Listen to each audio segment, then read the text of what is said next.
5 principales actualités sur les retraites.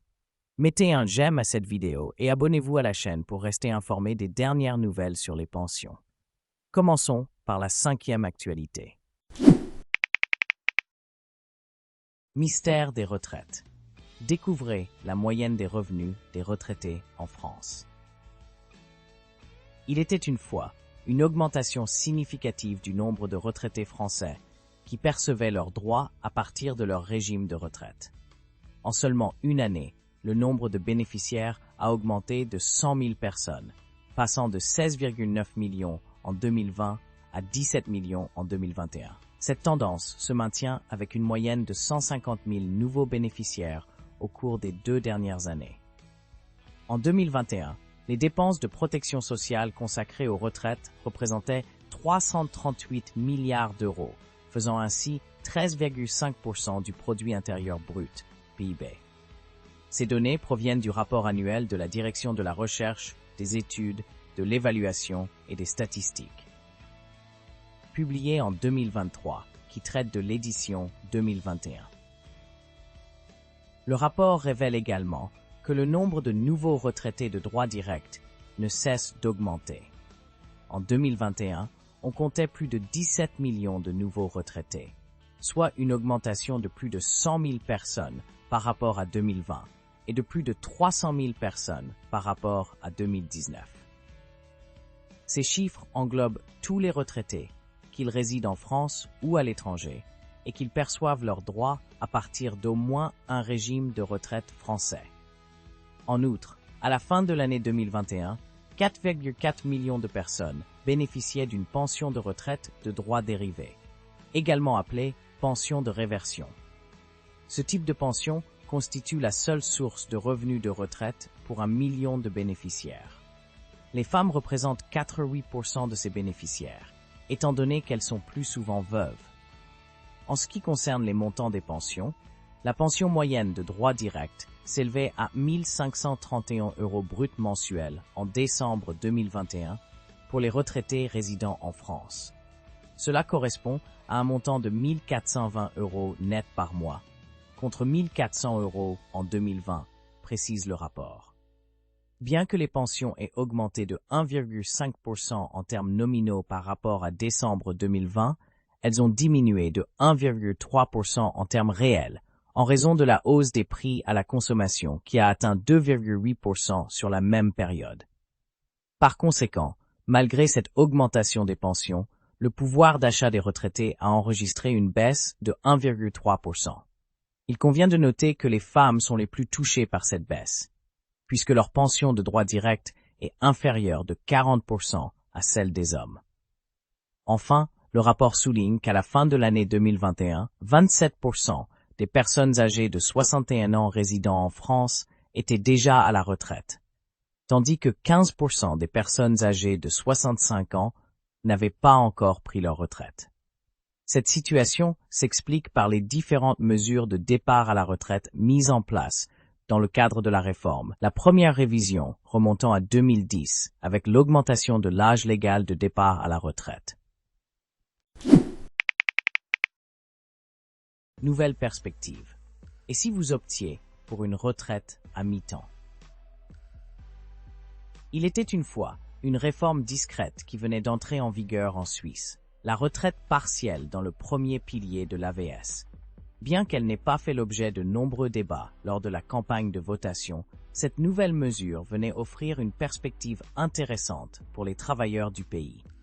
Alors que l'AVS monopolisait l'attention politique en ce début d'année, avec 2 initiatives populaires soumises au peuple, la retraite partielle se frayait un chemin discret dans la société et les entreprises helvétiques. Le passage à la retraite est souvent une étape délicate pour de nombreuses personnes. Qu'il soit attendu avec impatience ou redouté, il apporte souvent son lot de frustration, car il survient trop tôt, trop tard ou différemment de ce qui était souhaité. Les critères financiers, physiques, psychologiques et organisationnels entrent tous en jeu. La possibilité de devancer ou de repousser cette étape offre désormais aux Suissesses et aux Suisses une certaine souplesse, renforcée par l'introduction de la rente partielle. Prenons un exemple concret. À l'âge de 63 ans, un salarié peut décider de continuer à travailler à 80% de son temps et de percevoir 20% de sa rente AVS. Puis, à l'âge de 65 ans, il peut réduire encore plus son activité professionnelle et augmenter ainsi la part de sa rente jusqu'à atteindre un maximum de 70 ans. Le Conseil fédéral qualifie cette mesure comme une possibilité d'améliorer la rente, créant ainsi une incitation à prolonger la durée de travail. Mais, au-delà de cet aspect financier, la retraite partielle représente également une opportunité sociétale en permettant une transition progressive de la vie active à la retraite. Alors que la génération du baby-boom quitte massivement le marché du travail, les avantages potentiels de la rente partielle sont indéniables sur le papier. Mais comment cela se passera-t-il dans la réalité? Pendant la campagne de votation de septembre 2022, les débats étaient principalement axés sur l'harmonisation de l'âge légal de la retraite à 65 ans. Le projet avait été accepté de justesse, ouvrant ainsi timidement la porte à la retraite partielle. Aujourd'hui, il est donc essentiel de combler le déficit d'information pour que les principales personnes concernées puissent s'approprier cette nouveauté. Toutefois, les entreprises auront également un rôle crucial à jouer dans la mise en œuvre de cette mesure. Y verront-elles une chance de préserver les compétences et d'améliorer la transmission du savoir, ou bien la difficulté de partager des postes et de conserver des employés, peut-être moins polyvalents, l'emportera-t-elle? À l'heure où la pénurie de main-d'œuvre s'accentue dans le pays, la smisnobithing yonomi alet wogthegwerhet pathiaid, pour ompern. Suspense à 68 ans. Le pharmacien de ce village attend désespérément son repreneur pour sa retraite. Il était une fois, dans le charmant village de Lavavex-les-Mines, situé entre Aubusson et Guéret en Creuse, une pharmacie qui cherchait désespérément un pharmacien remplaçant. Les murmures d'une éventuelle fermeture se répandaient rapidement, suscitant l'inquiétude parmi les professionnels de santé et les habitants de la commune. Francis Faure, le propriétaire de la pharmacie, aurait dû être à la retraite depuis bien longtemps, mais faute de repreneur, il continuait vaillamment à tenir les rênes de l'unique pharmacie de Lavavec-les-Mines. Dans cette petite communauté de la Creuse, Francis était un pilier incontournable. Il était apprécié de tous, et chacun connaissait son dévouement et ses précieux conseils. Pour Laurence, une fidèle cliente, la pharmacie est indispensable. Nous sommes attachés à Francis, et son service est d'une importance capitale. Pascal, un autre habitant, renchérit. La pharmacie est d'une importance vitale. Malgré l'ouverture d'une maison de santé à proximité, personne ne se porte volontaire pour la reprise. C'est incompréhensible. Âgé de 68 ans, Francis rêvait pourtant de prendre une retraite bien méritée. Il avait même investi pour moderniser son officine, espérant ainsi attirer un candidat potentiel à la reprise. La pharmacie générait plus d'1 million d'euros de chiffre d'affaires, et Francis était prêt à la céder pour la modique somme de 500 000 euros, dans l'espoir de convaincre un prétendant. La fermeture de la pharmacie serait une véritable catastrophe pour les professionnels de santé de la région. Sans elle, les habitants devraient se rendre à une solution peu pratique et contraignante. Francis s'était donné pour ultimatum la fin de l'année 2024, espérant ardemment qu'un candidat se présenterait bien avant cette échéance fatidique. L'avenir de la pharmacie de Lavavex-les-Mines demeurait incertain, mais l'espoir persistait. Révélation 2024. Quel montant de pension offre un véritable confort pour les couples à la retraite? Au cœur de la France se dresse un orphelinat abandonné. Son histoire, obscure et mystérieuse, a longtemps été un enjeu pour les habitants du village voisin. L'orphelinat avait autrefois été un refuge pour les enfants sans famille, offrant chaleur et protection. Cependant, il était devenu bien connu pour ses sombres légendes, racontées de génération en génération. Les récits macabres de fantômes et d'apparitions avaient transformé l'orphelinat en une sinistre destination que seuls les plus courageux osaient approcher. Cependant, un jour, un jeune aventurier nommé Louis décida de percer le mystère de l'orphelinat. Passionné par les récits d'épouvante, il était bien déterminé à démêler les vérités de la fiction. Avec son sac à dos rempli de lampes torches et d'enregistreurs audio, Louis s'aventura dans l'orphelinat délabré au crépuscule. Les portes grinçantes annonçaient leur âge, laissant présager un passé lourd de secrets.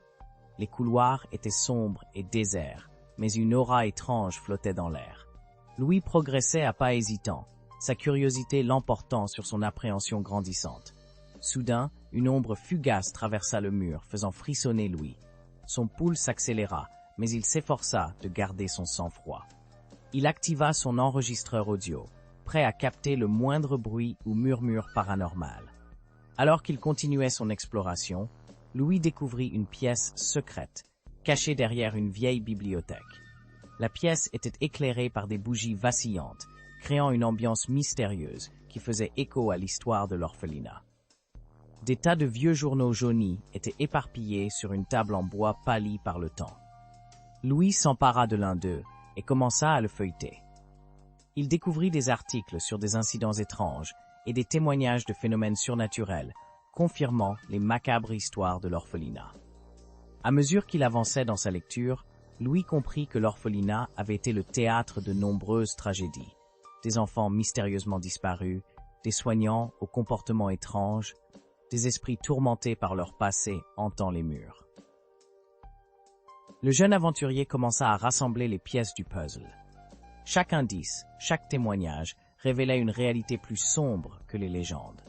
L'orphelinat était maudit, et ses occupants étaient pris au piège dans un cycle d'horreur éternelle. Louis décida alors de mettre fin à cette malédiction. Il explorait chaque recoin de l'orphelinat, découvrant des talismans cachés et des rituels anciens nécessaires pour briser l'enchantement qui retenait les esprits captifs. Enfin, après des semaines d'investigation, Louis se tint devant l'autel central de l'orphelinat, prêt à réaliser le rituel qui réveillerait les esprits de leur sommeil éternel. Il prononça les mots magiques, sa voix résonnant dans le silence de l'orphelinat. Soudain, une douce lueur enveloppa la pièce, et les apparitions fantomatiques commencèrent à se dissiper. Les enfants disparus souriaient, libérés de leur sort funeste.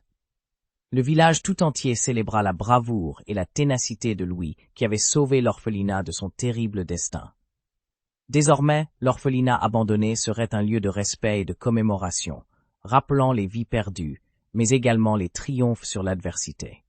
Ainsi, Louis prouva qu'avec courage, persévérance et un soupçon de magie, il était possible de changer le cours des histoires les plus sombres, transformant l'horreur en espoir et la malédiction en renouveau. L'histoire de l'orphelinat abandonné devint un récit de résilience et de rédemption qui inspira les générations futures. Défense des aînés. La France à l'épreuve de l'inflation dans la protection des retraités. Il était une fois, dans un pays lointain appelé la France, un groupe de retraités qui vivaient paisiblement. Chaque année, ces retraités recevaient une petite augmentation de leur pension afin de faire face à l'inflation croissante. Cette pratique, courante dans de nombreux pays de l'OCDE, permettait de protéger les aînés de toute perte de pouvoir d'achat. En France, le mode de calcul de la revalorisation des pensions était spécialement conçu pour garantir cette protection.